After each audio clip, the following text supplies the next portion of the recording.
Assalamualaikum warahmatullahi wabarakatuh. Ini adalah kisah tentang seorang pelacur yang masuk surga. Dari Abu Hurairah radhiyallahu an, dari Rasulullah sallallahu alaihi wasallam bersabda, telah diampuni seorang wanita pezina yang lewat di depan anjing yang menjulurkan lidahnya pada sebuah sumur. Dia berkata, anjing ini hampir mati kehausan. Lalu dilepasnya sepatunya, lalu diikatnya dengan kerudungnya, lalu diberinya minum. Maka diampuni wanita itu karena memberi minum. Hadis riwayat Bukhari. Kalau kita mendengar hadis ini, tentu akan beranggapan bahwa masuk surga itu mudah. Dan apalagi banyak mendengar ustadz-ustadz ataupun penceramah yang membawakan kisah itu. Namun benarkah demikian? Benarkah masuk surga hanya perlu memberikan minum pada anjing yang haus? Tonton video ini hingga akhir. Pelacur saja yang bergelimang dosa bisa masuk surga hanya karena memberi minum anjing yang kehausan. Apalagi kita yang bukan pelacur dan sering memberikan makan fakir miskin tentu lebih berhak untuk masuk surga. Mungkin begitulah yang ada di benak sebahagian besar dari kita setelah mendengar ataupun membaca kisah tersebut. Benarkah yang dilakukan oleh pelacur tersebut yang kemudian menyebabkan dia masuk surga adalah tindakan yang ringan atau bahkan sepele? Apabila kita mendengar ataupun membaca secara sepintas kisah tersebut, maka jawabannya adalah benar. Kalau yang dilakukan oleh pelacur tersebut adalah tindakan yang ringan, bahkan sepele, sehingga siapapun pasti sanggup untuk melakukannya. Akan tetapi, kalau kita cermati kisah tersebut secara mendalam, maka jawabannya adalah tidak benar. Dan kenapa?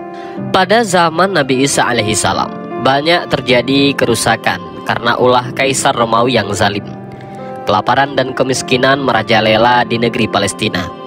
Berbagai cara dilakukan oleh rakyat, terutama para kaum miskin, untuk melawan kelaparan dan kemiskinan itu. Seorang ibu terpaksa menjual anaknya seperti menjual pisang goreng. Perampokan, pembunuhan, penganiayaan, tak kenal peri kemanusiaan lagi. Sementara ketika Nabi Isa alaihissalam menyampaikan dakwahnya kepada rakyat, tentara Romawi selalu mengejar-ngejar beliau. Sesekali Nabi Isa alaihissalam mengumpulkan para orang miskin itu dan membagi-bagikan roti dan gandum kepada mereka. Namun tak urung para tentara Romawi terus mengusur dan menganiaya mereka. Kehidupan rakyat sudah benar-benar tak menentu. Laki-laki banyak sekali yang meninggalkan rumah dan keluarga mereka, entah pergi kemana. Pelacuran tumbuh di mana-mana. Setiap orang harus mempertahankan dirinya dari serangan lapar. Suatu ketika, terlihat seorang perempuan muda berjalan terseok-seok seolah menahan rasa letih. Sudah terlalu jauh ia menyusuri sepanjang jalan untuk mencari sesuap nasi, menawarkan diri kepada siapa saja yang mau meski dengan harga yang murah. Perempuan muda itu terlihat terlalu tua dibandingkan dengan usia yang sebenarnya. Wajahnya kuyu diguyur penderitaan yang panjang.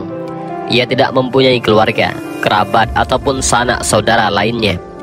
Orang-orang sekelilingnya menjauhinya. Bila bertemu dengan perempuan tersebut, mereka melongos menjauhinya karena jijik melihatnya. Namun perempuan itu tidak peduli, karena pengalaman dan penderitaan mengajarinya untuk bisa tabah. Segala ejekan dan caci maki manusia diabaikannya.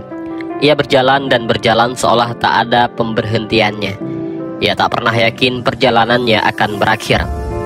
Tapi ia terus berusaha melongok-longok menawarkan diri. Namun sepanjang jalan itu, dia hanya mendapati sunyi saja. Sementara panas masih terus membakar dirinya. Entah sudah berapa lama dan seberapa jauh ia berjalan, namun tak seorang pun juga yang mendekatinya. Lapar dan haus terus menyerangnya.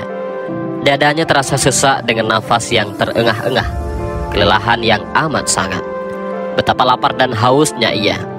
Dan akhirnya sampailah ia di sebuah desa yang sunyi. Desa itu sedemikian gersangnya hingga sehelai rumput pun yang tak tumbuh lagi.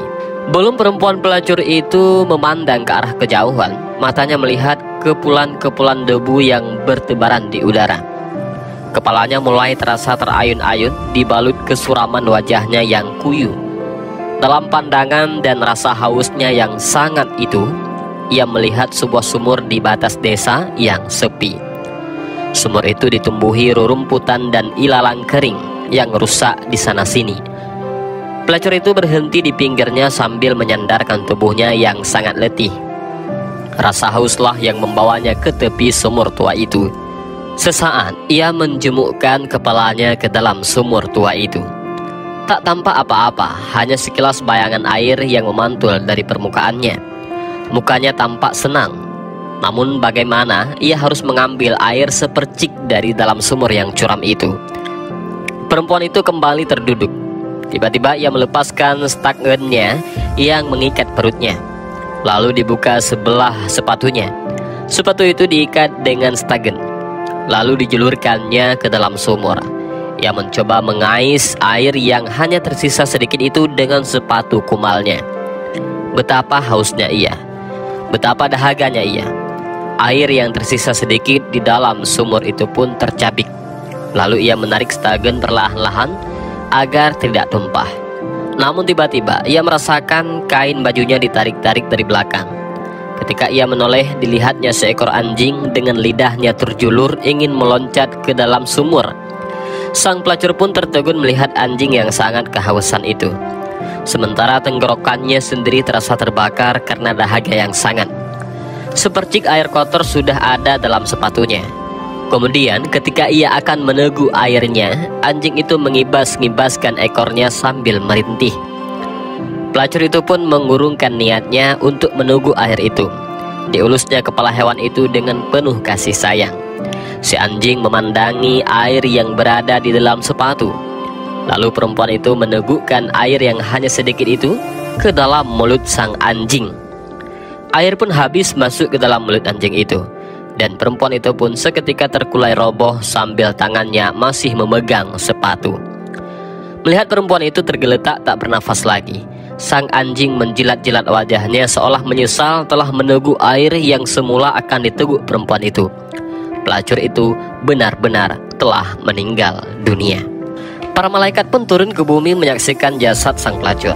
Malaikat Raqib dan Atid sibuk mencatat-catat, sementara malaikat Malik dan Ridwan saling berebut. Malik si penjaga neraka sangat ingin membawa perempuan pelacur itu ke neraka, sementara Ridwan si penjaga surga mencoba mempertahankannya. Ia ingin membawa pelacur itu ke surga. Akhirnya persoalan itu mereka hadapkan kepada Allah. Ya Allah, sudah semestinya pelacur itu mendapatkan siksaan di neraka karena sepanjang hidupnya menentang laranganmu, kata Malik. Tidak, bantah malaikat Ridwan. Kemudian malaikat Ridwan berkata, Ya Allah, bukankah hambamu si pelacur itu termasuk seorang wanita yang ikhlas melepaskan nyawanya daripada melepaskan nyawa anjing yang kehausan, sementara ia sendiri melepaskan kehausan yang amat sangat. Mendengar perkataan dari dua malaikat tersebut, Allah lalu berfirman, Kau benar wahai Ridwan. Wanita itu telah menebus dosa-dosanya dengan mengorbankan nyawanya demi makhlukku yang lain. Bawalah ia masuk ke surga. Aku meridainya. Seketika malaikat Malik kaget dan terpana mendengar firman Allah itu. Sementara malaikat Ridwan merasa gembira. Ia pun membawa hamba Allah itu memasuki surganya Allah. Lalu bergemalah suara takbir. Para malaikat berbaris memberi hormat kepada wanita sang hamba Allah yang ikhlas itu. Nah, sekarang kita lihat dari kita masing-masing dengan pengalaman hidup dan semua yang pernah kita kerjakan selama ini. Andaikan kita pada posisi seperti yang dialami pelacur dalam kisah tersebut, apakah kita mampu melakukan seperti apa yang dilakukan pelacur tersebut? Relakah kita memberikan air yang sangat kita butuhkan dan kita dapatkan dengan susah payah? Namun, kita kasih kepada anjing ataupun siapapun yang membutuhkan air pada saat itu. Apakah kita rela seperti itu? Sebahagian besar dari kita tentu akan menjawab tidak. Kenapa? Bukankah biasanya yang kita berikan kepada orang lain adalah sesuatu yang sudah tidak kita butuhkan?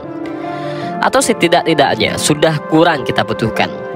Kalaupun yang kita berikan adalah sesuatu yang masih kita butuhkan, maka biasanya kita masih mempunyai barang sejenis yang sama yang lainnya.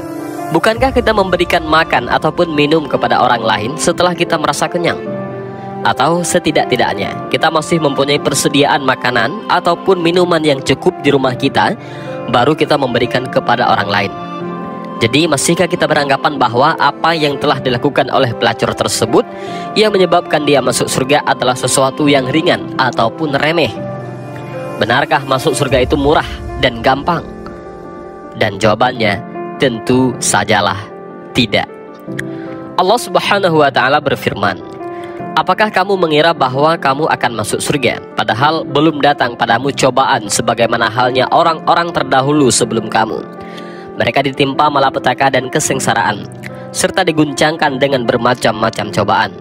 Sehingga berkatalah Rasul dan orang-orang yang beriman bersamanya, kapankah datangnya pertolongan Allah? Ingatlah, sesungguhnya pertolongan Allah itu amat dekat. Al-Quran Surat Al-Baqarah. Dari Abu Hurairah radhiyallahu an, dari Rasulullah sallallahu alaihi wasallam bersabda, telah diampuni seorang wanita pezina yang lewat di depan anjing yang menjulurkan lidahnya pada sebuah sumur. Dia berkata, anjing ini hampir mati kehausan. Lalu dilepasnya sepatunya, lalu diikatnya dengan kerudungnya, lalu diberinya minum. Maka diampuni wanita itu karena memberi minum. Hadis riwayat Bukhari. Dalam syarah Sahih Bukhari, yaitu kitab Umdatul Qari, jilid 15 halaman 277, disebutkan bahwa di antara faedah hadis ini adalah diterimanya amal seorang pelaku dosa besar asalkan dia seorang muslim, dan bahwa Allah juga mungkin saja mengampuni dosa besar dengan amal yang kecil sebagai keutamaan. Rasulullah Shallallahu Alaihi Wasallam bersabda yang artinya, orang-orang penyayang akan mendapatkan kasih sayang dari Allah yang Maha Pengasih. Sayangilah semua yang ada di bumi, niscaya kamu akan disayangi oleh yang ada di langit. Dan demikianlah video singkat ini. Mudah-mudahan dari video ini kita bisa mengambil beberapa pelajaran dan hikmah. Jika mudah-mudahan video ini bermanfaat bagi kita semua. Amin ya rabbal alamin. Wallahu a'lam bissawab. Assalamualaikum warahmatullahi wabarakatuh.